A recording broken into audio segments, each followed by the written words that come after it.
আজ আমরা খুব মজার একটা ইংরেজি শব্দ শিখব, এমবডি। চলুন শুরু করা যাক।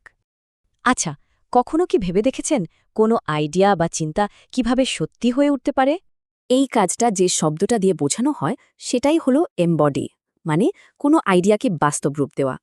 ব্যাপারটা অনেকটা এমন, মাথায় একটা আইডিয়া আসলো আর সেটা কাজে করে দেখানো হলো, এটা এমবডি করা। চলুন কিছু সহজ উদাহরণ দেখি, তাহলে ব্যাপারটা একদম পরিষ্কার হয়ে যাবে। এখানে দেখুন, সিইওর কাজেই কোম্পানির সত্যতার মতো গুণগুলো ফুটে উঠছে। এই ছবিতে শিল্পীর রং আর তুলির আছড়ে আশার অনুভূতিকে যেন জীবন্ত করে তুলেছেন। আর এখানে একজন মেন্টরের ধৈর্য আর ব্যবহারই তার সহানুভূতির আসল পরিচয় দেয়। শব্দটা যাতে একদম মনে গেঁথে যায়, সেই জন্য একটা ছোট্ট গল্প শোনা যাক। দয়ার একটা গল্প। গল্পের মেয়েটির নাম আমিনা। সে দেখত তার এক বন্ধুর টিফিনে খাবার কম, তাই সে নিজের খাবার ভাগ করে নিত।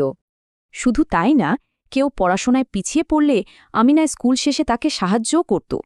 ওর এই প্রতিদিনের কাজগুলোই কিন্তু ওর দয়ালু মনের পরিচয় দিত, কোনো কথার দরকার হতো না। তাহলে আমরা বলতেই পারি আমিনা তার কাজের মাধ্যমে দয়া বা কাইন্ডনেসকে এমবডি করেছে। তাহলে মূল ব্যাপারটা কি? এমবডি মানে হলো কোনো ধারণাকে কাজের মাধ্যমে ফুটিয়ে তোলা। এখন ভাবার বিষয় হল, এমন কোনো গুণ আছে যা আমরা প্রত্যেকে নিজের জীবনে এমবডি করতে চাই?